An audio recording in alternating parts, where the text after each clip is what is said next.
Hey everybody, today I want to talk about some recent things that's happened with my SDS Imports Lynx 12. It's a saiga 12 gauge clone. I made a previous video on reliability and things I had to do to get it to cycle reliably. One additional thing that I had to do after that was I was having problems with, sorry about my dogs, I was having problems with failing to extract the shell casing. So I ended up putting a second spring in here behind the extractor.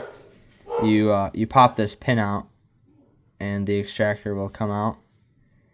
I think I used like an AR detent spring and I just stretched it and cut it so it would fit inside of the spring that's in here. Probably the best thing would be just to find a stiffer spring and just have one spring in there, but it works. It makes this a lot stiffer.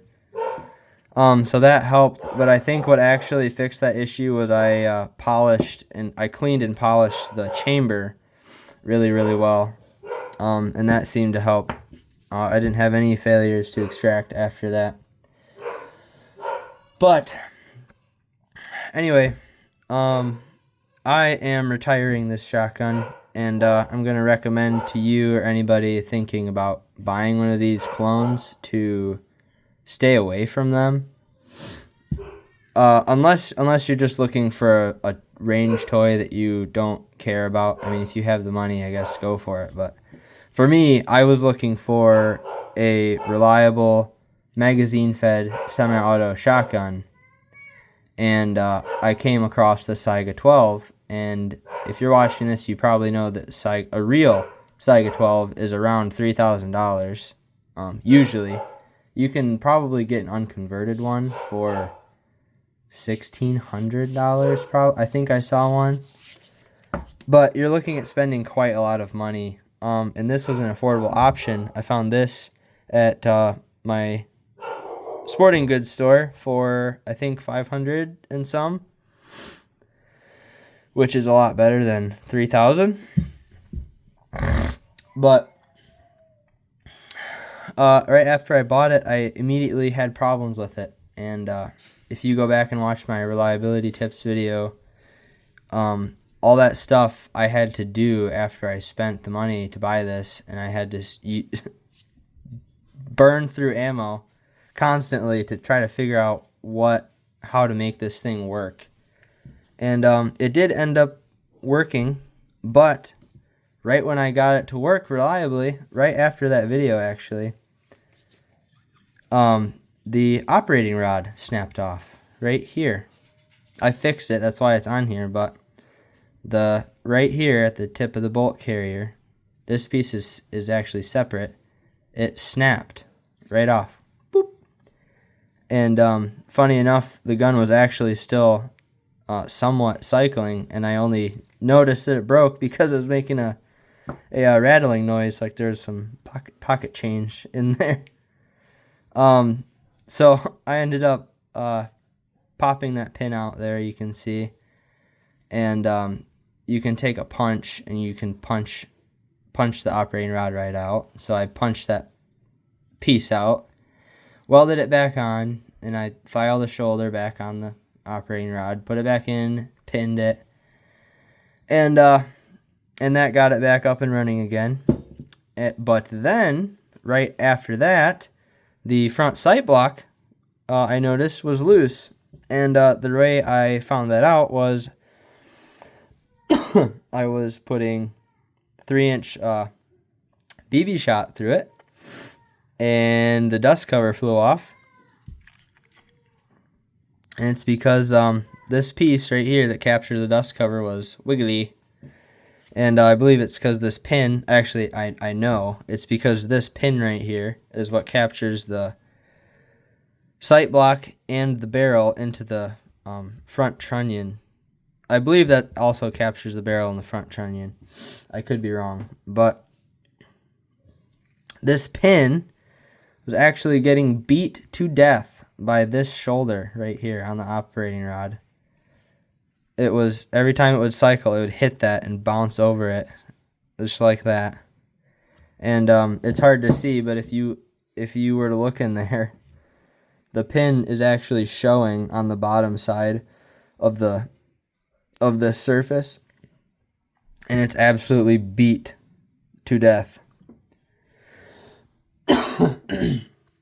So that happened, and then upon further inspection, I noticed that around the barrel surface that is pressed into the trunnion, there is shiny metal showing on the barrel, which seems to be an indication that the barrel is walking out of the trunnion, which is not good. So, sorry about my dogs again. Needless to say, I am a little disappointed.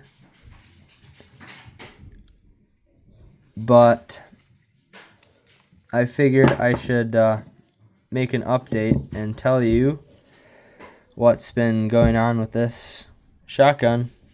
If you're looking to buy one of these, if you're looking to get a Saiga clone or something, I probably would not recommend one of these.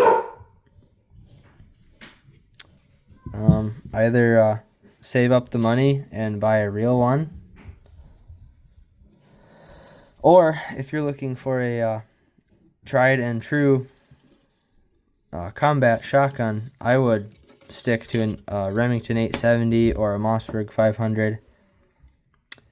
I've come to realize that a mag-fed semi-auto shotgun is just not reliable enough for a defense weapon or something of that kind. So unfortunately, I am out $500 for this shotgun. But that's okay. It was a really fun gun to play around with. I shot a lot of clay pigeons with this. Me and my brother had a great time doing that. It's pretty fun when you throw 3 or 4 pigeons and you can just empty a magazine at them. It's pretty fun. So if you're just looking for a fun toy, I mean, not toy, it's a weapon, obviously, but if you're looking for a fun range toy to just mess around with on the weekends with your buddies, then maybe this is okay for you. But if you're looking for a combat shotgun or a shotgun to defend your home with, this is not it, unfortunately, in my opinion. Maybe some other people had better luck, but unfortunately, that is the end of the Lynx 12. So, hope you guys have better luck if you have one. I'm going to try to sell these parts somehow. Maybe at a gun show or something, because these are absolutely impossible to find. So, if somebody needs a spare bolt carrier or something, or a spare bolt even,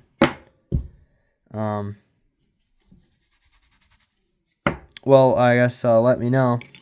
I'm not going to sell the actual firearm, so don't ask for that, but I will sell all the parts if you want them. This is the guide rod upgrade that I mentioned in the last video, but I never bought. I ended up buying it just to see, and probably wouldn't buy it again. The system that comes with these is pretty good, so I don't know if that's worth it for you, but anyway, you guys have a good day. Thanks for watching.